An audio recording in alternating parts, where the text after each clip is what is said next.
Gold and silver didn't fall because belief vanished overnight. It wasn't a loss of faith. They fell because the system flipped a switch that forces selling fast, even when the outlook is bullish. If the drop felt unnatural, you were sensing mechanics, not mood, and that changes how you should read it. Most people chase inflation headlines and fear stories, then miss the plumbing that drives selling. In the short run, metals trade inside leverage, margin, collateral, and funding costs, not just opinions. When funding tightens, nobody sells what they dislike. They sell what is liquid to raise cash now. Gold and silver are liquid, globally priced, and easy to monetize, so they become cash machines. That is why they get hit early in a scramble, even on good news days, because survival wins. So let's separate two kinds of declines, because they behave differently and reward different instincts. A natural decline is slower and explainable, because traders are choosing to rotate, not being forced. A forced decline is abrupt, ignores the narrative, and accelerates after breaks, because rules take over. When you see speed and air pockets, you are watching obligation, the market paying bills under stress. The hidden trigger is collateral stress, the quiet pressure that sits behind every leveraged position. Collateral is what lenders demand when nervous, the safety deposit that keeps credit flowing. When the system wants more collateral, everyone must reshuffle, and reshuffling often means selling. Margin gets raised, haircuts widen, and risk limits shrink, so strong trades get cut fast. That cutting is not a vote on value. It is the system enforcing a deadline you cannot negotiate with. Now connect that to real yields, the silent competitor of precious metals in any portfolio. Gold pays no interest, so higher real yields raise the cost of holding it, especially for large funds. Silver often feels it more because it swings harder, attracts more leverage, and punishes weak hands.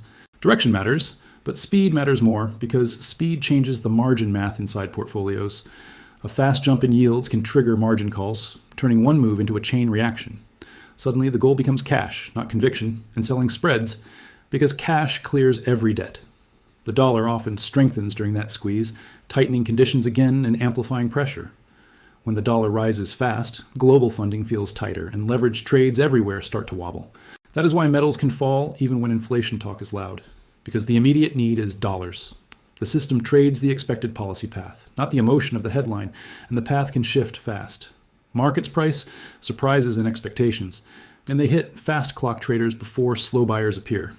If the expected path shifts upward, real yields jump and pressure builds quickly, like a spring loading. Then the derivatives engine kicks in and moves look suspicious because selling becomes automatic. Futures and options move price faster than physical buying ever can because paper can unwind instantly. When positioning is crowded, the market becomes fragile because too many exits point to one doorway. A break of a popular level can fire stops, flip hedges, and drain liquidity, making each tick harsher. Dealers hedge options dynamically, buying or selling futures to stay neutral, and hedging can push price. In certain zones, dealer hedging amplifies the move because the math forces them to chase momentum. Add systematic funds, and the sell wave gains a second motor, one that executes rules without hesitation. Trend systems react to momentum. Volatility targets cut risk as swings rise, and the machine speeds up. Risk limits force de-risking when correlations spike, so diverse portfolios suddenly act the same. No one in that moment is debating long-term value. They are following constraints and protecting capital. The chart looks like a shove because many players share the same constraints, so behavior syncs up. Timing matters because liquidity is not constant, and thin moments can turn normal selling into cliffs. In a thin window, the order book is shallow, price drops faster, and stops get triggered sooner. Stops trigger hedges, hedges trigger more selling, and the loop repeats until fresh cash steps in. That feedback loop can feel engineered while staying mechanical, like gravity acting through leverage. Here's the twist. The screen price is driven mainly by the paper market, where funding sets the tempo. Paper moves first because it is leveraged and easy to unwind, and forced unwinds hit like punches. Physical demand moves slower because it involves premiums, inventory, delivery, and real decisions, so price can fall while coin premiums rise. And both can be true because they follow different clocks. One clock is fast and forced, the other is slow and discretionary, and confusion comes from mixing them. Silver often gets punished harder, and that is another clue you are in a squeeze, not a new reality. Silver is both monetary metal and industrial input, so it inherits fear, moves, and growth worries. In stress, investors treat it like higher beta gold, and beta gets sold because it is harder to hold. That does not kill the long-term case. It describes short-term flow, the gap between value and margin. Now, zoom out to policy, because policy shapes funding conditions, and funding is the market's oxygen. Markets don't react to rates alone, they react to surprises in the expected path, the part not priced in. A hawkish hint or a hot print can reprice that path quickly, sending a shockwave through portfolios. If repricing lifts real yields, metals feel it first because positions move faster than beliefs.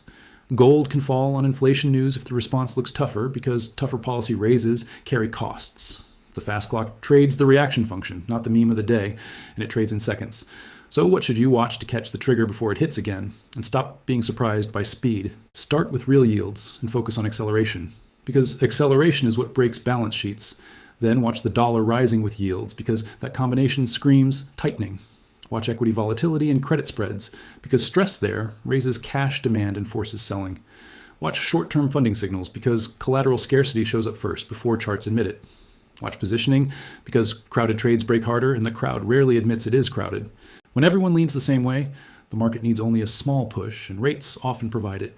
History gives the emotional antidote, because the scramble pattern repeats whenever cash turns scarce. In the global financial crisis, investors sold almost everything, including gold, to meet margin calls. In the pandemic shock, they did it again because dollars were the settlement fuel the system demanded. Gold did not fail. The system was starving for dollars, and starvation makes you sell what is nearest. In the scramble, the good stuff gets sold to cover the margin on the bad stuff, and charts can mislead. After forced selling ends, the market starts pricing fundamentals again, and narratives regain power.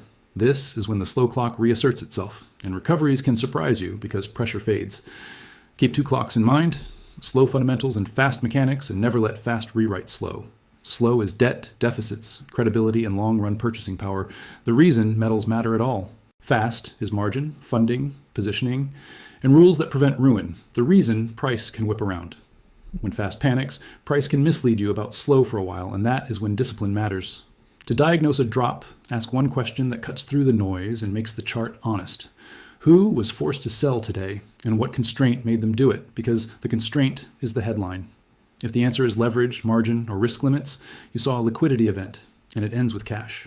If those stress signals stay calm, the move is likely narrative and orderly, and it behaves like a debate.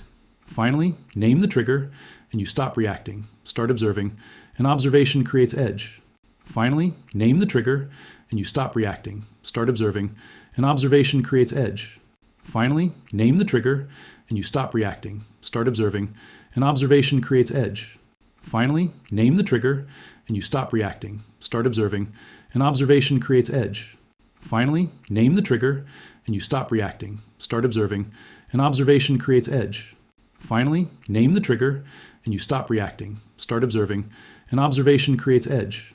Finally, name the trigger, and you stop reacting. Start observing, and observation creates edge. Finally, name the trigger, and you stop reacting. Start observing, and observation creates edge. Finally, name the trigger, and you stop reacting. Start observing, and observation creates edge.